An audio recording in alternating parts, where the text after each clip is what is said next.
Okay, we are good. Oh, yeah. Oh, yeah. Oh, yeah, baby. We're good.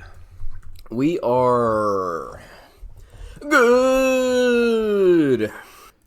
Yeah. Yep. It's an electric start. I was about to say something bad about a different podcast. Barolo. No, Nebbiolo. There we go. More like Barolo, am I right? More like two guys loving wine. Just two boys. How about that as a premise? And then how about that? But how about you take it seriously and you pretend like it's actually a good idea? Sorry, what do you want me to take seriously? Just the idea that a podcast with two guys talking to each other about wine would be anything other than like garbage. Like we do this, but we know it's just empty, worthless nonsense. Yeah, it sucks. But yeah, we suck. We're bad people. But imagine if this whole thing, except we didn't have that perspective. Like we took it seriously and we're like, wow, no, what we're doing is really cool and interesting and important. I mean, oh my God. I know. It's horrifying. Yeah. Oh. I know, man. It's gross, isn't it? What do you do when you have that glass shattered, you know? When someone's like, this is how big the world really is. And this is how cruel you are to much of it with your behavior. I don't know, man. Can I tell you one of the funniest fucking things you'll ever hear? I mean, you can. Okay, but will you? I'm going to. Damn. The city of Alba in Piedmont in Italy. Yep. Guess what its American sister city is? Hit me. Medford, Oregon. That's pretty sweet. You might not know this, but Medford, Oregon is a hilarious town for them to be paired with. I don't know why. I don't know anything about the place. It's in a part of Oregon that is, you know the stereotypes about Oregon? Mm-hmm. Medford is the kind of place that's about. What, like the crunchy granola? No. Like the just hill country, backwoods. Like. Gotcha. Yeah. This is not completely fair because I don't think I've ever spent much time in Medford, but like, man, realistically, having said all this, I'll probably end up living there. Fuck it. Probably. It's where I'm going to retreat to. Yeah, but should do it, dude. It's get a cabana. Yeah. Oh. Yeah, it's just out there, man. It's like so out there. That's such a wild place for them to be. Man, it's. How does sister cities work? Like, is it just? I think it's literally like the municipality equivalent of a high five. Could be. Yeah. So we're doing Nebbiolo. It's pretty good. Mm-hmm. It's pretty damn delicious, actually. Yeah. I'm happy to say that I am indeed thoroughly enjoying a wine. I feel like we've had a couple strikeouts the past couple episodes. Mm-hmm. Especially, there's been a couple episodes that have not been released. I think we've done I don't know how many, but I think this one's hopefully, fingers crossed that the recording thing is going to work out and shit. But this is a really good wine, and I'm really thoroughly enjoying it enthusiastically. So it's fucking good, man. Yeah, this wine is fantastic. I'm having pasta. Nice. I got a little treat over here, but yeah. I'm waiting a little bit till I start digging into it. What you got? It's just a bone from a steak that has a bunch of meat still on it. Yeah. Which I'm gonna gnaw on. Disgustingly while I drink this delicious wine. Can I read something to you, man? You're gonna hate it. You're gonna hate it so much. Okay. You can pretend that you're reciting it from your mind. All right. But you cannot read me something. All right. Facts about the mayor of Medford, as read from the Wikipedia of Medford, Oregon. Mm-hmm. The current mayor of Medford is Gary Hale Wheeler. He was first elected mayor in November 2004 with 16,653 of 28,195 votes, 59% of the vote. Re-elected in 2008 with 21,651 of 22,211 votes, 97.5% of the vote. Re-elected again in 2012 with about 97% of votes. And re-elected again in 2016 with about 56% of the votes for a term ending in December of 2020. Wheeler is an optometrist with an office in Medford. Prior to his election, he spent 13 years on the Medford Urban Renewal Agency Board and served in the U.S. Army, where he also practiced optometry. Previous mayors of Medford: Gary Wheeler, 2004 to present. Semicolon, he is an optometrist in the Medford area. Did they explain why the sharp increase and then decrease in his approval rating? I don't understand that. I don't know. I mean, I'd be curious, but I'd be curious to know about that. But he's an optometrist, and it's important that he has a practice in the area. Those vote percentages are wild. It's like tied with Saddam Hussein. And Saddam's like, damn, that's a questionable election. That is 97.5% of the vote. It's like, come on, at least I give myself like 93. Yeah. I'm not looking for slam dunks there. Right. That's a double-handed slant, like a Shaq slam dunk that breaks the backboard. That's what that is. That man, scary the way he dunks. It's terrifying. Shaq? He was. I don't think he... Yeah. His dunks are so aggressive. It's really... God, I can't even imagine trying to play against him. Or having to play against him. Yeah, so do you wanna veer into topic here? Sure. Gracefully change lanes. We're talking about Nebbiolo. Nebbiolo. I'm like, hey, do you want to play with my Nebbiolos? So, yeah, Nebbiolo. Delicious grape, in northern Italy. It is pretty indeed. damn fucking good. I'd say it's probably my favorite. I'd say it's my favorite Italian grape, probably, that I've had. Because there's like 1,000 indigenous ones. I haven't had every single one, obviously. But in terms of like wines that I've had that's consistently been really delicious and just interesting and fascinating and like captivating and stuff, I'd say it's definitely Nebbiolo. Like Sangiovese is fine.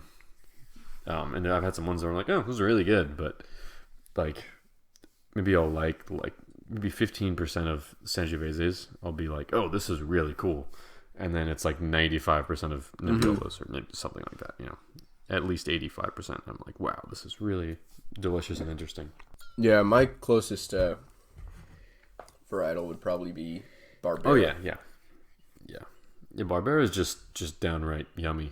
It's I mean, so is Nebbiolo, but it's a bit more like cerebral, I feel like. And it requires more patience and stuff. No, Nebbiolo is definitely Nebbiolo is definitely more rewarding to think about when you drink, but like Barbera is just rewarding.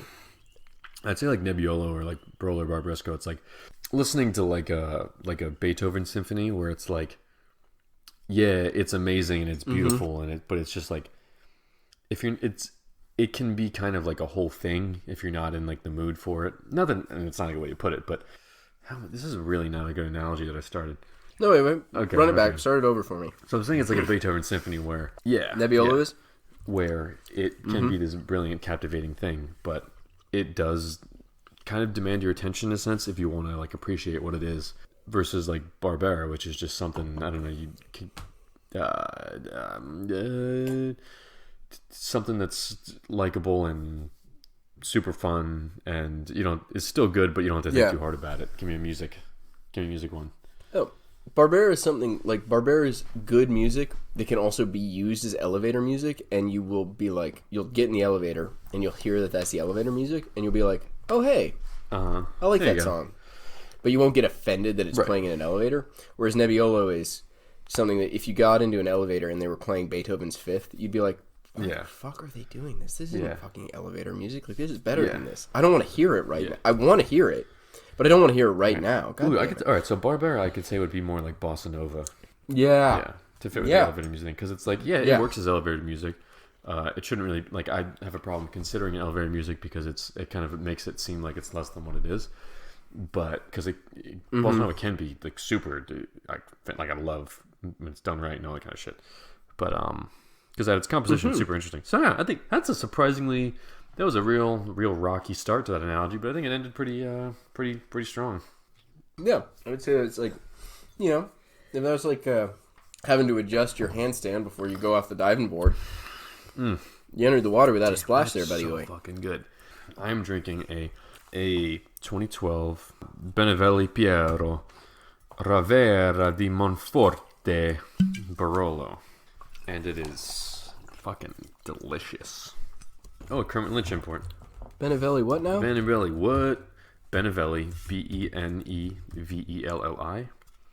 and then Pierro, Piero. It's like Kermit Lynch. And then I don't know if it might be a single vineyard. I don't know, but Ravera di Monforte. Ravera di Monforte. One thing I like about Italian is that it's Italian. Is that it's so ridiculous that like you can't ham it up enough. Or you're speaking the language and doing the accent. Yeah. Like, I mean, yeah, when you're doing this fucking thing, it's not Italian. It's like a New Jersey accent. But, if you're really trying to learn Italian, you're just lean as hard as possible into, like, whatever, like, Chef Boyardee you think is supposed to sound like. Just do it, and they'll be like, oh, yeah, you have a great accent. It's like, thank you. It's authentico. Or if I might say, grazie. Grazie. Grazie. It is authentico, much like my spaghetti-o. Spaghetti-o. I'm a spaghetti. Cat food for people. It's like cereal. I'm not saying I'm above drinking cereal. I drink cereal all the time. I drink cereal too. Eat cereal. Fuck me. I can't talk. No, I'd say sometimes, like, if you're at the end of the bowl, like towards the end of the bowl of cereal, and you're like, you don't feel like fucking fishing out like 2 or 3 more Cheerios, you're like, fuck it, I'm just drinking this. Yeah, that is totally a thing. Yeah. That I do. You know what's one thing? Maybe we could save it for the Patreon thing. I was just gonna start shit talking something. I'll save it. I'll write a little note. Oh, all right. Now or save it. We gotta save the juicy bits like that for later, to leave the listener wondering, oh, what was he gonna shit on? And it was gonna be something that hipsters in Brooklyn really like. Okay, so if that doesn't, get you excited, boom. Okay, they'd pay $20. Be a pay pig. Be our pay pig. Oh, that was disgusting. That's disgusting. That is. You need to have somehow snort the cha-ching sound, if you could do that. I can't. I don't think I can get the cha-ching. The cha-ching, yeah, it's... Yeah. Yeah. But I can give myself a bloody nose trying. And that's what you'll be able to see if you become a pay pig. You'll see... You get to snuffle those truffles, if you know what I'm saying. I'll get somebody's snout. I'll get whose snout somewhere where I want a snout to be.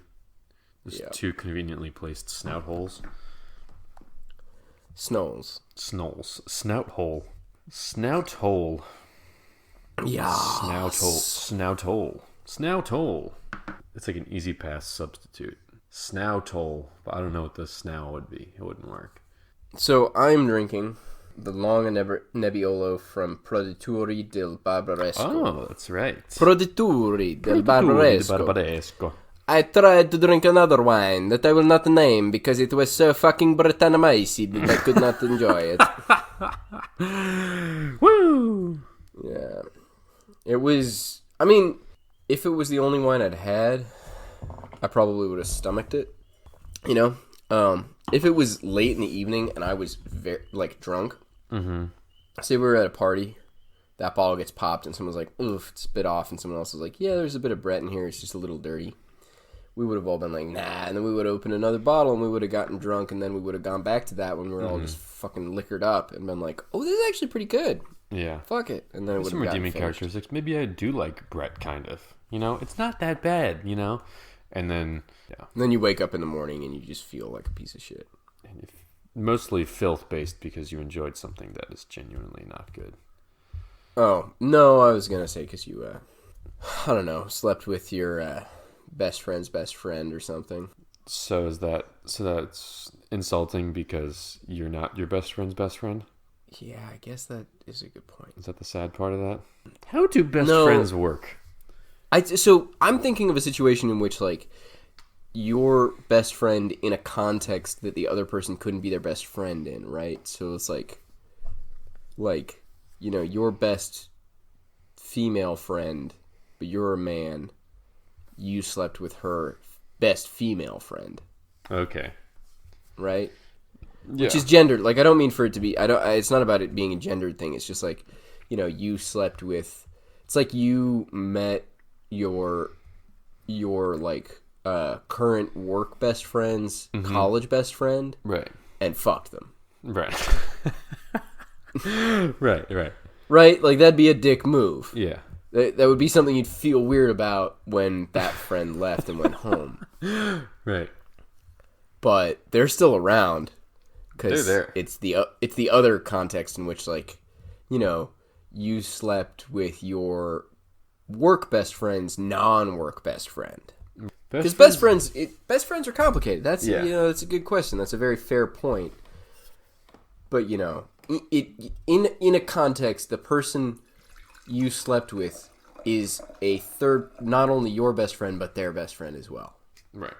Depending on the context in which each of you are talking. Mm-hmm. So if you have a child with them, does the child do you give birth to that person? What if you name that person after the mutual friend? I think if that scenario happens and it's not a bad thing, then you kind of automatically have to make the conjoining best friend the godparent. Oh, I think that's how you would that totally works. have to, but I mean, it would that'd be a lot of problems there, or not a lot of problems, but it could be very complicated, very very easily.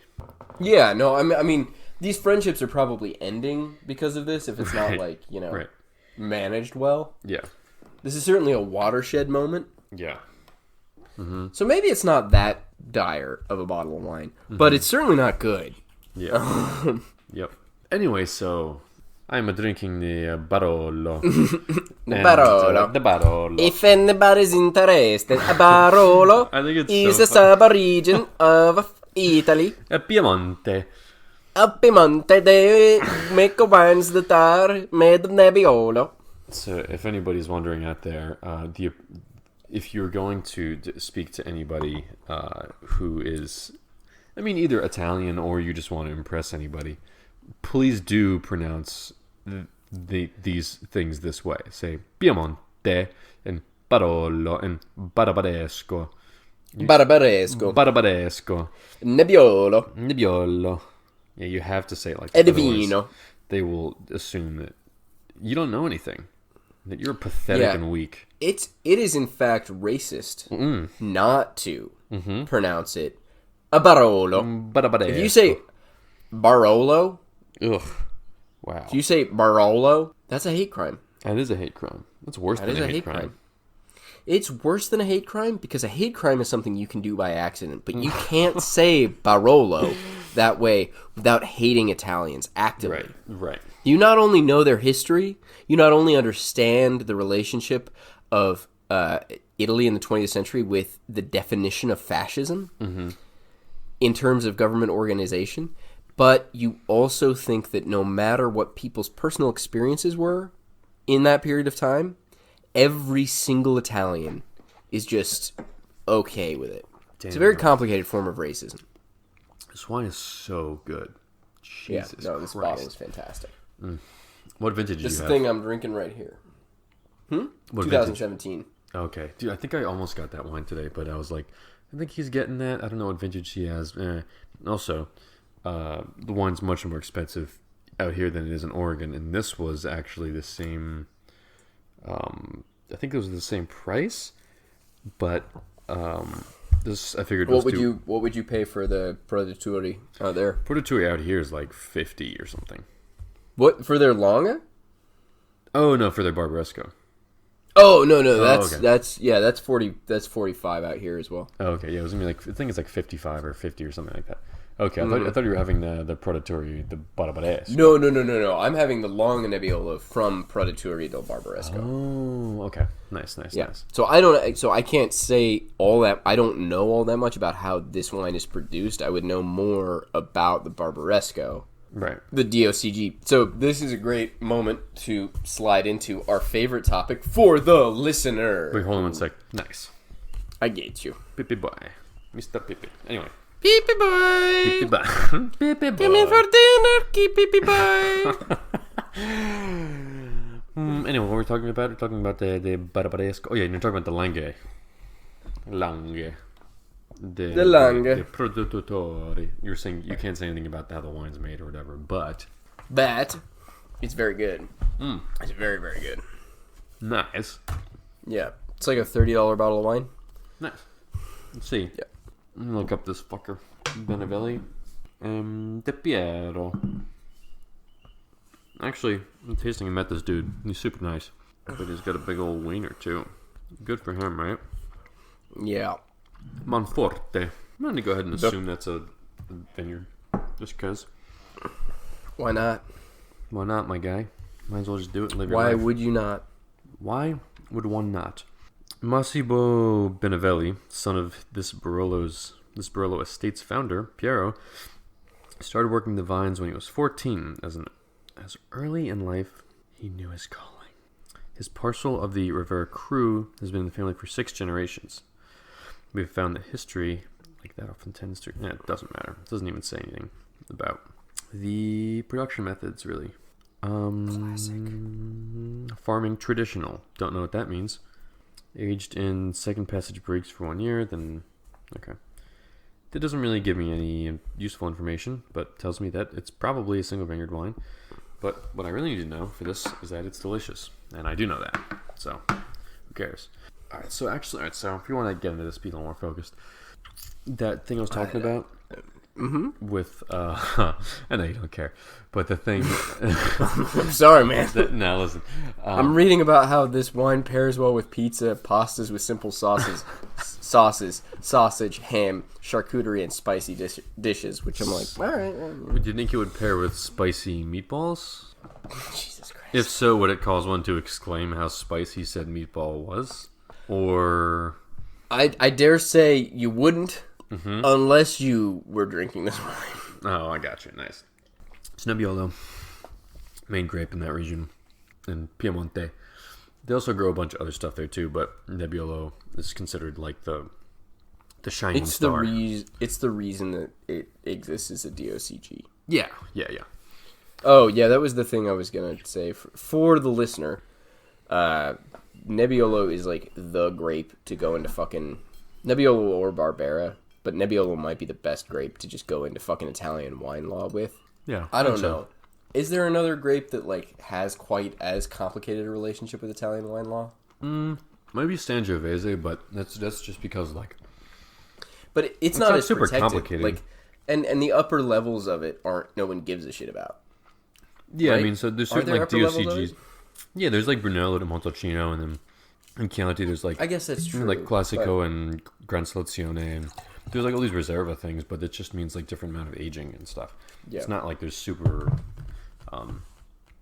yeah. I mean, there's also a lot of different like DOCs and DOCGs that do Sangiovese, but I don't know. It's just something I never really went into that deeply because I didn't personally really find it that interesting.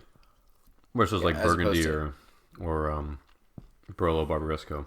But you were saying as opposed to some other hobby of mine? Nebbiolo, right? What do you... Yep. What sort of aromatics do you identify with it? Oh, well, I'm looking at the ones that it says on Wikipedia right now. I'm trying to decide which ones I agree with. Can I tell you what I think? And then see if they check off on that list? Yeah. To see if I actually know what I'm talking about here. Turns out, if not, I'd say Band-Aid, Saddle, Barnyard, Animal, Mousy. What about Matchsticks? No. Foxy. No? How smooth of a wine do you find this to be? I find it supple, but kind. Aggressive, but patient. Simple, yet stupid.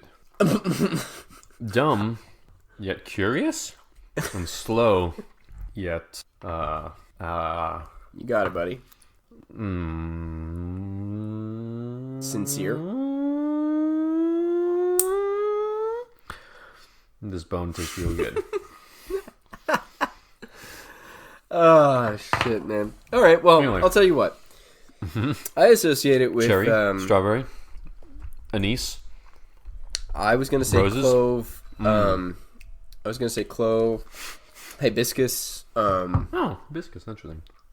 Currant, black currant, dry pitch, tobacco. Did I say tobacco already? Nope. Tobacco, ripe blackberries, like blackberry, like blackberries in bloom, like blackberries when they're blooming out, the blossoms, and then the very like the skin of blackberries when you crush them. Yeah, it's like really that texture, good. you mean, or that like? Yeah, that plushness, that like that complexity of it's like a single flavor, but it feels like it's fractal. Which is a dick-headed douchey comment, but I'm sticking with it. No, I think what you mean, where it's like it's because when it's at that point it's so rich, especially when you pick it right off the vine. The sugar's so high, and with blackberries, I feel like they're only really there's a moment when they're perfect. Right, because I think with a lot of things like the sugar, like I was talking to somebody today about like turnip greens or whatever, or radish greens. Like you get them from the grocery store, get some radishes, try to eat the greens. They're disgusting. It's because like once you pick them, the sugar concentration decreases rapidly. And it's like with strawberries. Yeah. And so I have a feeling it's just maybe it's a thing that I'm thinking. It might not actually be true, but for me it's more like with blackberries. It's like that, but with the acidity. Like the acid's a lot higher right when you pick them, and then if you get them get them at a farm stand, even if they've been sitting around for a day or two, they just taste kind of flat. But there's that vibrancy that blackberries have when they're just right. That you're like, whoa, this is a blackberry? And you're like, yeah, it is. They're like, Jesus, that's delicious. And you're like, yeah, it is. Well, and it's this tannic flavor. It's this incredibly special, like, tannin is not even the right word. It's complex, like it's savory. There's this weird savory quality to how a blackberry is sweet. That you're totally right. It has so much to do with the acid, and then the sugars degrade slightly less quickly, and then they saturate into the place that the acid was holding. Oh yeah, and they become cloying almost. Yeah, kind of be. Yeah. It can even happen when they're on the vine, like a blackberry that's just overripe tastes that way, but like one that you have to touch it for it to fall off. Like it falls off in your hand, but you have to touch it for it to happen. Oof! Yeah. It's so fucking good. And Nebbiolo holds on to that in a way that Pinot can do. Pinot does that, but that edge of the acid, like the dry fucking tannins of it, something that Nebbiolo like consistently delivers on. That's always a characteristic of Nebbiolo. And when it's not there and it's not right, it's just not like you just don't connect with the wine that much. Whereas with Pinot, Pinot has a deeper bag of tricks than Nebbiolo. Yeah, I would say that. Like in terms of diversity, you mean? Yeah, you can make Pinot a set of different ways, and it can still be good. It won't be the height of an expression of what you want it to be. Right. And I wouldn't want to make an argument about whether or not the heights of expression of Pinot Noir and the heights of expression of Nebbiolo are, comparing those. Right. But I would say that Pinot can deliver across the mid-range in a broader set of ways than Nebbiolo will, and you'll like it. I could see that. When Nebbiolo is like middling, when Nebbiolo is middling and good, it delivers that quality, and it's very specific things, and it's very, very like exciting for those things. And those things are really complex, and they're not, but it's consistent. Whereas like for me, Pinot can do all kinds of things in that range, and it's still really exciting. Yeah, I don't know. I feel like I don't know. I feel like Nebbiolo is interesting because it's kind of like, see, here we go. You would like your influence. I'm thinking only like music analogies. Yeah. If you want to bring it back to a most recent fantastic movie, if you compare Nebbiolo to like a hip hop artist, I would say, and it's gonna sound weird, but I'll justify why. It's the people who say like, oh, like Tupac or B.I.G. or somebody, like, oh, they're like the best of all time or whatever. And it's like, okay, they like, how many albums did they put out? Hardly any. They hardly put out. Their library is very small. Yeah. Similarly, Barolo, like Nebbiolo's grown in hardly anywhere outside of Piedmont. Is it made into very serious wine, quote unquote serious wine, and so. It's like Pinot's grown so many places and is taken seriously so many places and is really pushed for so many places. Nebbiolo and Barolo Barbaresco are these very special things. for one of the reasons that they're so special, it's like because it's like sherry. Like you can only make sherry in sherry, because you try to make it somewhere else, the floor won't develop. Like it won't ferment the right way, and you can't do it. They've tried to do it. Yeah. And the environment dictates that that's what it should be. And then the same thing with Nebbiolo. It's like, imagine if Pinot was only grown in Burgundy. Yeah, no, it's funny because like the climatic conditions that result in that are almost as specific as why Sauterne from Sauterne is what it is, and nowhere else can do that. Right. It's a nearly unique moment of combination of soil and weather throughout the year. Yeah, I mean, and I've had some like God, man, that one Barbaresco tasting I went to, I did not have a single wine I didn't like. A single one. Yeah. I had like 100 wines. Everyone, I was like, this is fucking delicious. Yeah. And like, it's insane. And it's like, all right, when's the last time you tried 100 Pinot Noirs and you were like, every one of these is delicious? Oh, that's for sure. You know, like that's or Chardonnay or Cabernet or yeah. anything else. Like, no. It's insane. And to me, that's one reason I think when people say like, but the window like, within. Oh yeah. So, no, go ahead. Oh, but like the window within which all of those exist is narrower. Right. Yeah, you don't have. It's not like, oh yeah, you smell it and you're like, oh, this is definitely old world Barolo, or this is definitely new world Barolo, or whatever. It does do that, but it's the same way of being like, which is the same sort of thing as saying like, yeah, no, it is what it is, but like it just does what it does so well. It's like a Stradivarius also made like, oh, did you know Stradivarius made like boats? It's like, were they good? Like, not really, but he made boats out of wood. Like, they're cool. It's like, yeah, but I don't care. Like, I want his violins and his cellos and stuff. It's like, yeah, but he made boats. It's like, I don't care. They're not good. They're not cool. Like, I'm only interested in this one thing. Did he make boats? No, maybe. Oh. What if he just made like one rowboat?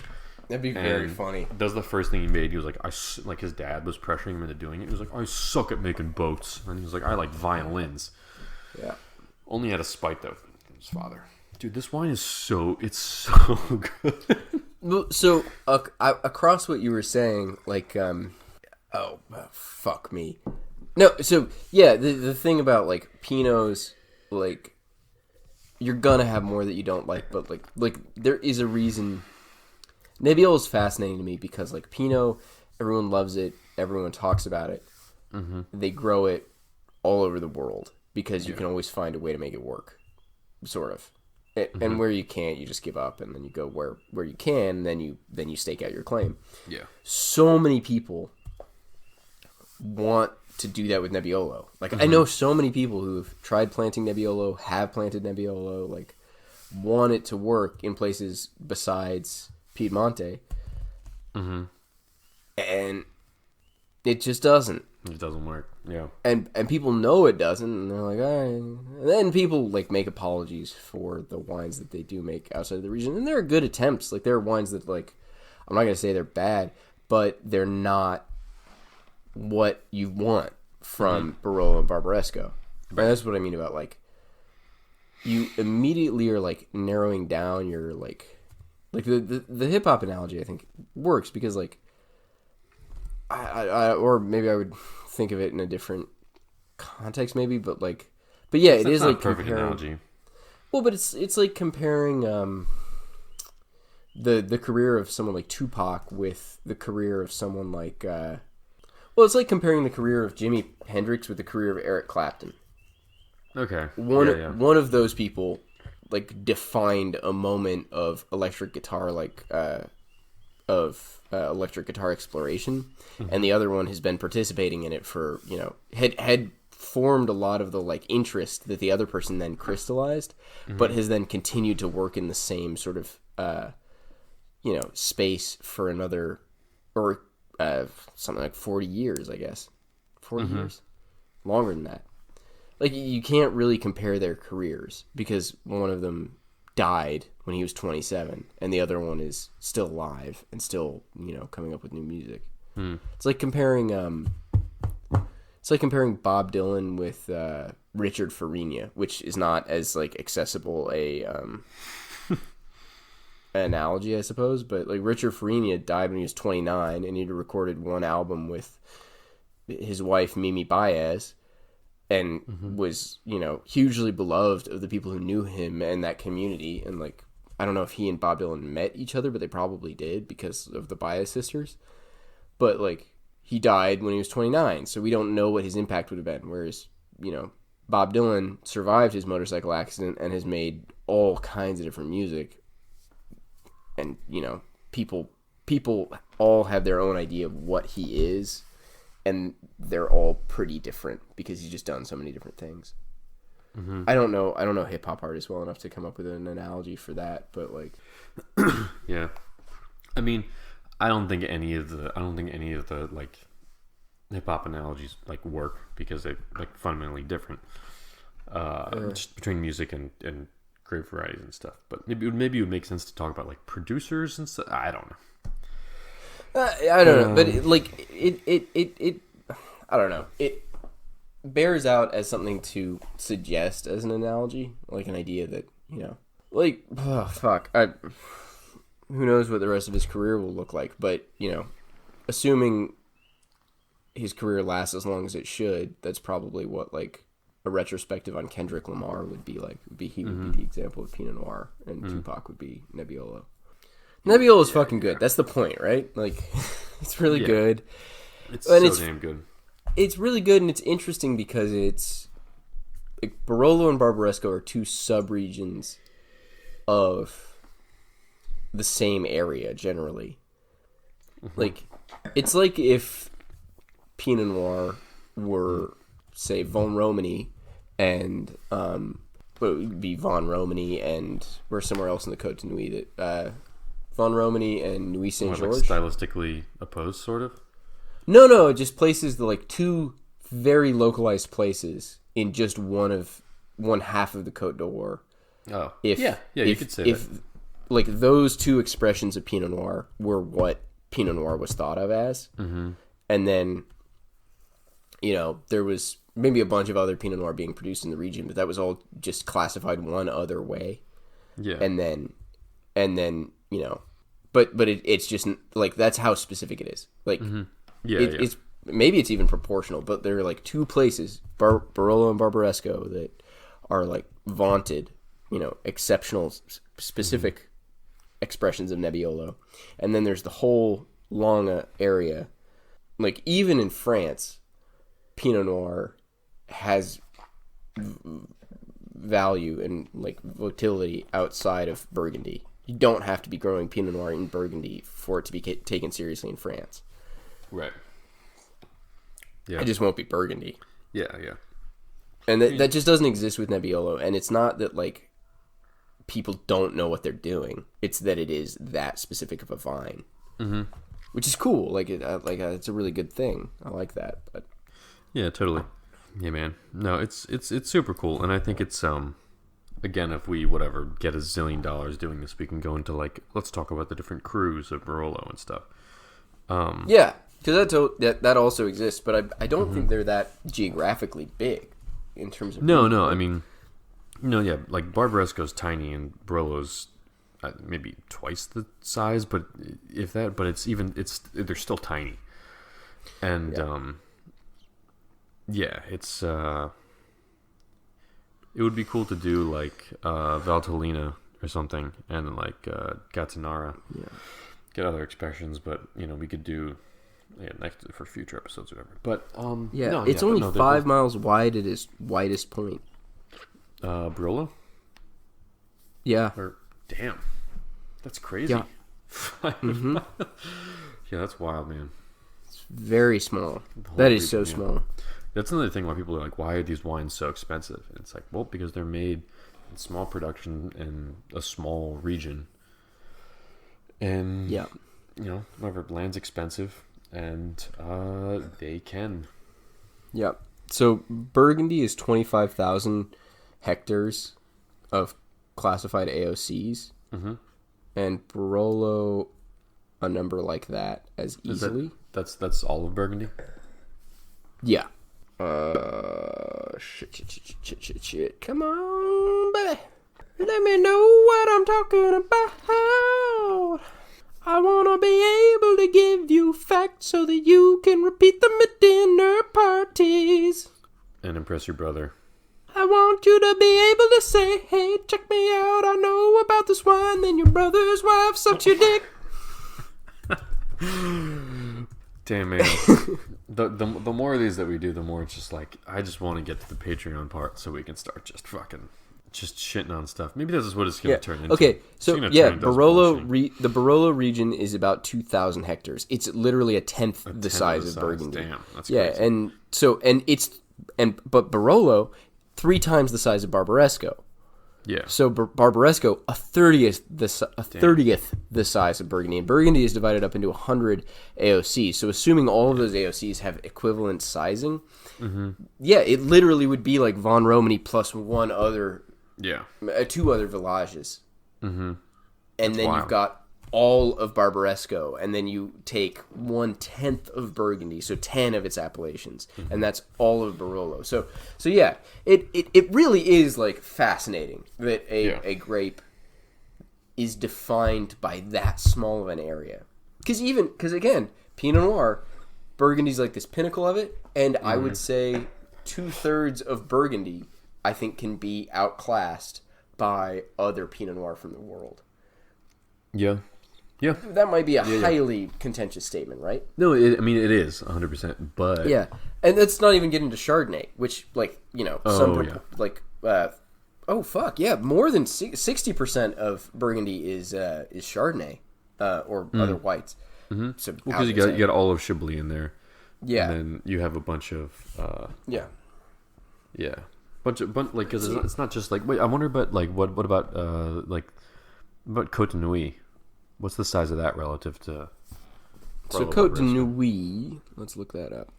I'm really at the point where I don't care how easy this is for people to listen to or follow, because like I'm having a good time. I just want to pepper that in there while I'm looking up this information. Also, nobody's listening to this.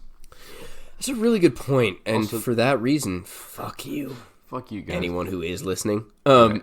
But, also the thing is that if we do eventually gain success through doing this, then nobody's going to go back and listen to all these. Except for the people who are, like, really into real it. sickos. And they're not going to care that, like, they'll be like, oh, isn't that funny how it used to suck? Yeah. And it's like, oh, they'll like apparently. it. They'll like it. Yeah, they'll like it. They'll be like, oh, yeah. But did you hear that Barbaresco episode or the Nebbiolo episode? The first one they did? Yeah, the first time they talked about that shit? Let me look. The Nebbiolo?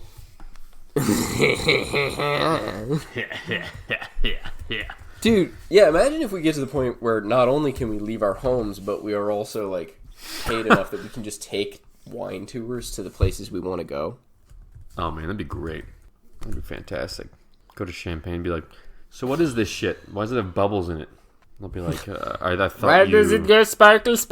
Why does this wine have the bubbles in it? You're like, I don't know why you're talking like that. But I thought that is how you talked here. Like, is that a German mixed with? I think I don't know. It's the Haute Côte de Nuit. So Haute Côte de Nuit. Haute Côte de Nuit covers basically 700 hectares. Haute Côte de Nuit. All right, so that's like a broader region that encompasses. Because Côte de Nuit is the small one. Côte de Beaune is much bigger than Côte de Nuit. Let's see. What is the square footage? Pee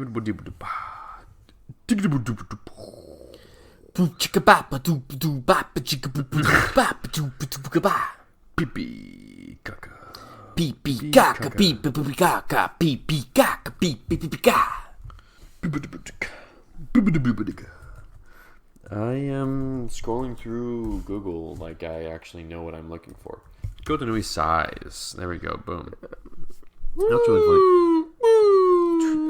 Tracing the calcareous spine of the Côte d'Or escarpment, the Côte de Nuit is long and thin, measuring only 15 miles from end to end, and 2 miles across the widest point. So, using our abilities of mathematics, so 24 kilometers long, right? And then at the widest, so its upper bound is 24 times 3, essentially. So what is that, 72? Yeah. Yeah. So 72 square miles? Kilometers, I guess. Oh. Wait. All right. Let's look that up. Square kilometers to what, to hectares? hectares. Move the decimals over, my guy. That makes sense. Kings play chess on fine-grained sand, I think is how it goes. Oh, yeah, 720. So, 700, yeah. Yeah. Yeah, the kings play chess on the fine-grained sand? Did you learn that? No. Oh. No, that's different, actually. That's kingdom, phylum, class, order, genus, species. What am I thinking? There's a different one for, King Hector. Fuck, what was it?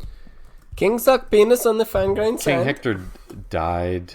It was King Hector died. What are we talking about King Hector for? He sounds like a drinking chocolate milk. No, it was King Hector. Oh my god! King Hector died miserable death called measles. No, it wasn't that. Anyway, it's a way of measuring like, of remembering like which.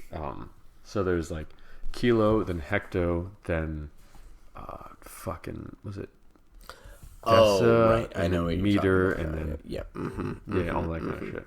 Deca, there's deca and dessa. I think deca, and then and then centa and milla. So it's just remembering that shit. But King's play chess on fine-grained sand is the organisms for our listeners out there who are in 9th grade science. Welcome back. Thanks for tuning in. And sorry that we couldn't even get that right. But you know what? You probably had your final a couple weeks ago. Oh no! Wait, don't kids get out of school in like June? Like These in middle days, school yeah. and shit. Yeah. Damn kids. Well, I'm helping you study for your final. Drink wine and don't study and drop out and work at 7-Eleven. The sooner you become an alcoholic, the sooner you face facts, kiddo. Work in the wine industry, then you can say, "No, I'm not an alcoholic. I'm working." I'm on the clock, mister. I'm doing my job.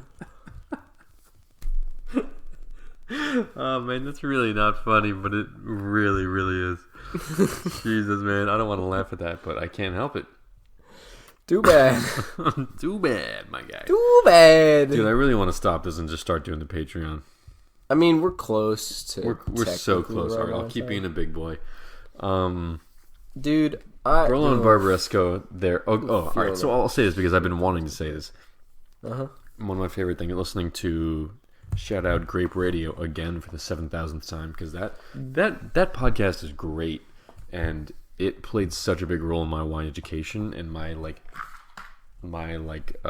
path towards wine and like pursuing it as a career.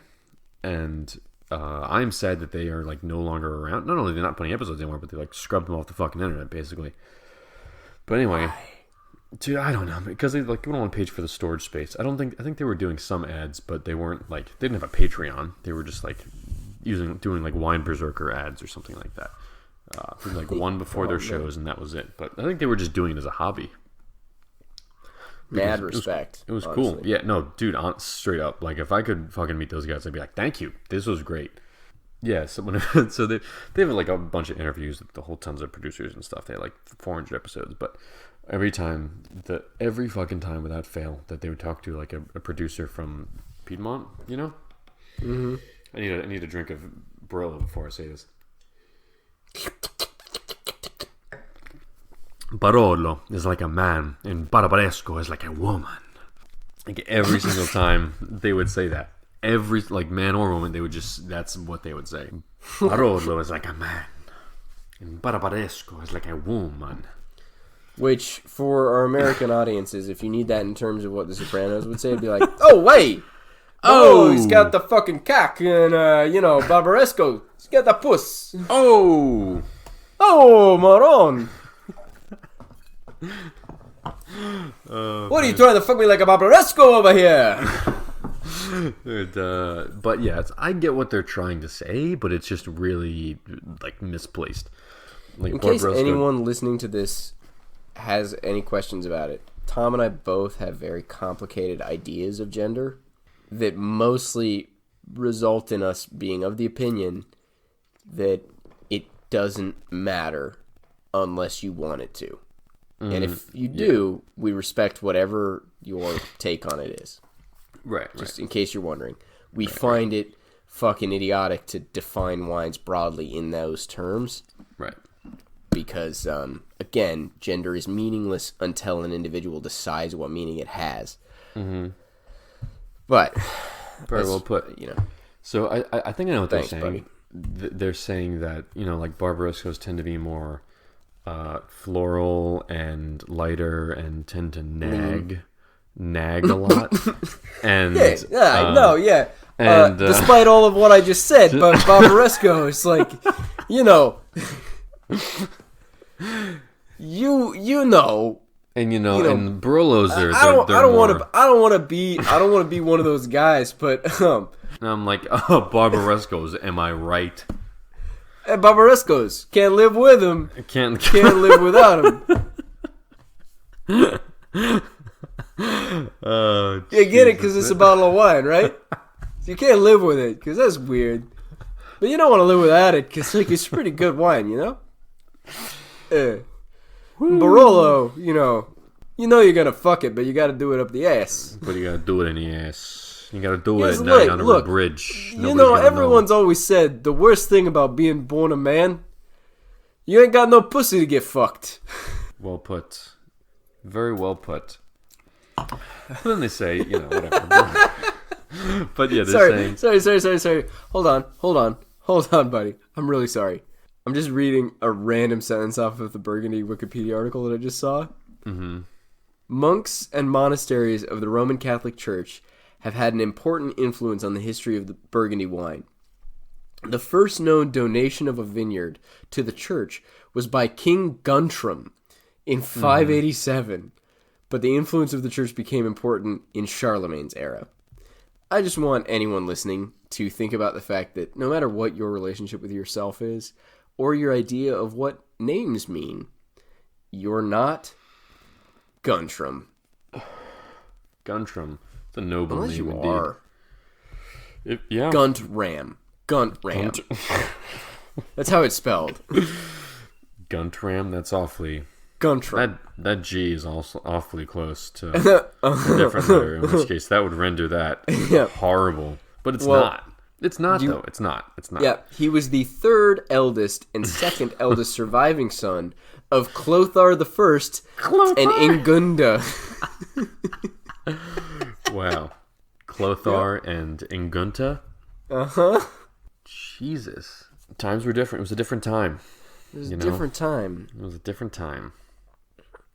People were saying all sorts of slurs that you can't say now. Those slurs didn't even exist then. They didn't play. It's what you think. They existed in the ether. Someone was like, yeah, I just got back from Africa, and you wouldn't believe what they're going to be calling them in a few hundred years. It's going to be this whole other thing, you know? It's going to be a whole thing. It's going to be a whole thing. It's going to be this kind of racism that we won't even be able to conceive of because the political machinations that would render it valuable as a mechanism of power don't even exist yet. We're still dealing with monarchies. You fucking rubes. Yep. You Hicks wouldn't know how to fucking demean someone with a word if you needed to.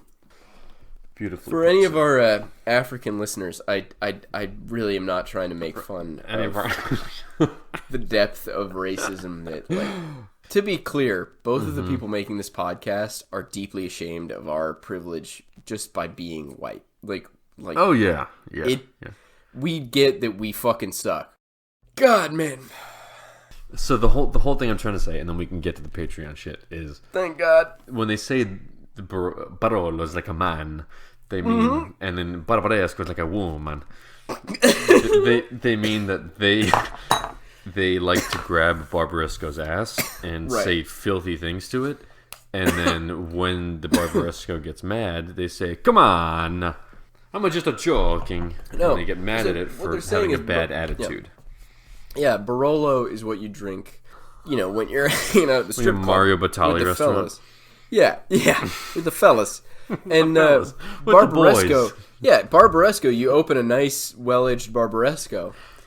And then you're like, you know what? I want a younger one. And then you go get a younger one. And you fuck with that for a while. Yeah. Like, this one's fun, but I don't think I could really lay this one down like, for a while. I obviously have a responsibility to this one. Like, I'm not going to leave it right. undrunk. But to get through drinking it, I got to go get me something that is, like, you know, at least 2 decades less wrinkled, if you know what I mean. Mm-hmm. It's just so fucking, like, I get it. I get the point. I get what the statement is about, but it's so fucking... Our listeners are you know, zillion listeners, our sea of listeners out there.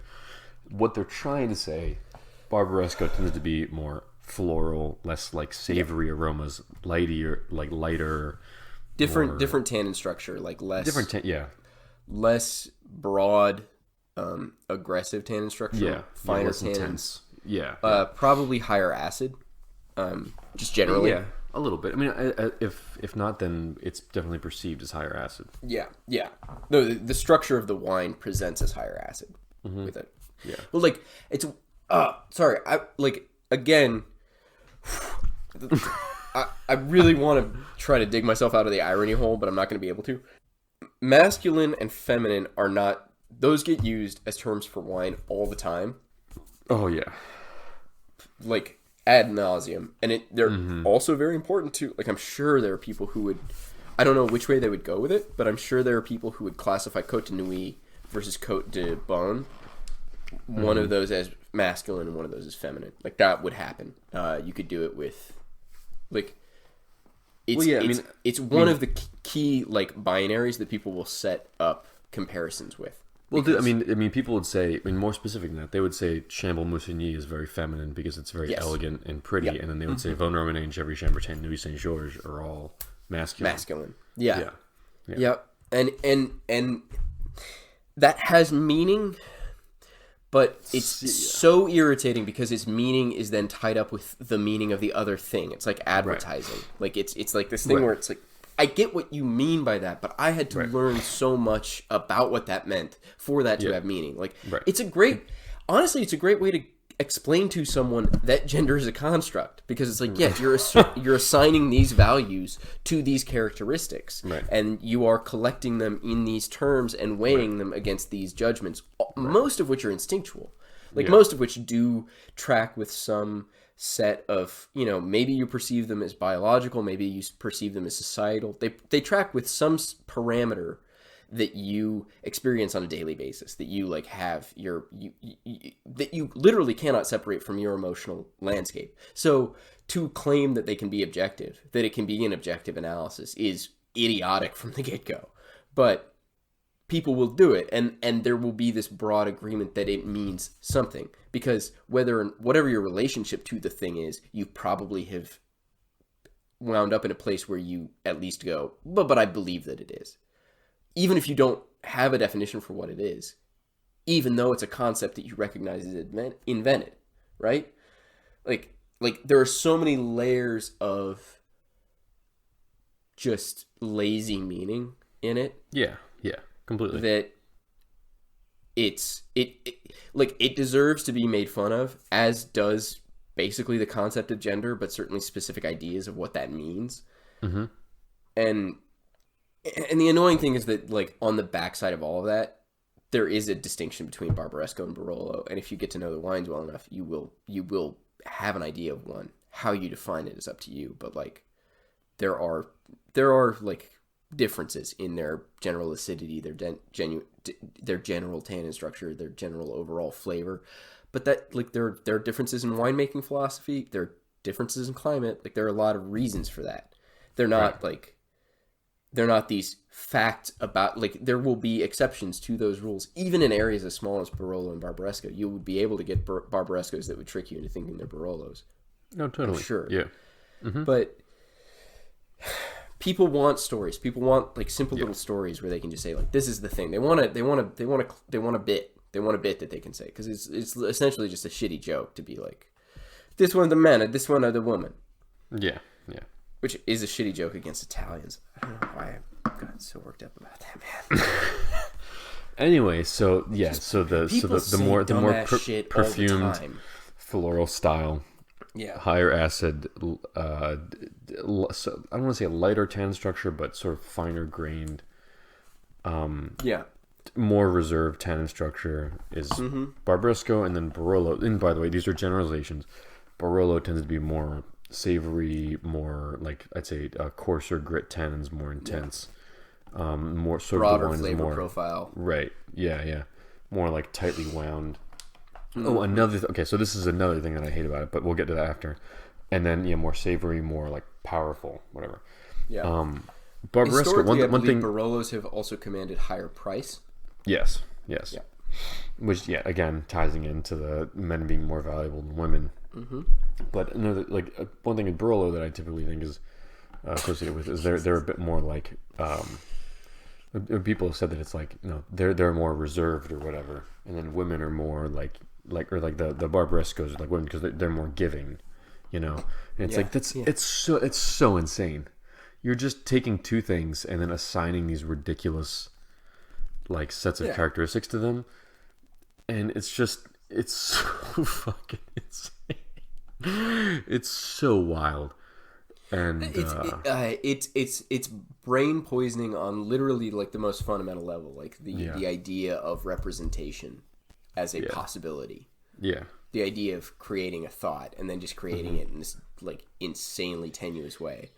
Like I feel like it's generally considered to be a sign of intelligence if you can like handle complex analogies, like complex relationships formed between things, just almost arbitrarily. Like if you can hold one concept in your mind as an explanation of another concept long enough to feel like you actually understand the other concept, that's supposed to be like a good thing. I mean, that's like understanding any complex piece of art. Yeah, like that's literally all it is. But like, if you're divorcing the value of that art from emotional experience, because emotional experience is this completely other thing that is supposed to happen to you, but it's one that you can only do anything with in conversation. It's something you can only do anything with outside of yourself. Inside of yourself, it is what it is. It's emotional. But outside of yourself, then you immediately have to engage with meaning. So not only are you transferring your emotional reaction through signs to create like shareable meaning outward, but you're doing that for a thing that you also have to put that process through. So you're not only putting that thing through that process to describe it in symbols, but you're doing that through the lens of something that you would also have to describe in symbols that are lesser than what it actually is, or separate from what it actually is to do that. And then to do that on the back of a cultural concept is a very tenuous thing. So the more specific cultural indication you can make that someone else will perceive, the better. But that's one of the problems with like the promulgation of fucking television media, is it means that you can find completely specific lived actions of people to use as indicators that will be taken in the context of whatever the script of the television show was, say, or the movie. And then that person will know not only the thing you're talking about, but likely some perception of what the director intended for with it. Right. So if someone else also appreciates that reference, then there's like an almost precisely specific moment you're relating it to, or idea that you're relating it to. So saying Barolo is the Barolo is to Nebbiolo I have a concept here, and I'm just trying to think of the right examples for it. Like Barolo compares to Barbaresco as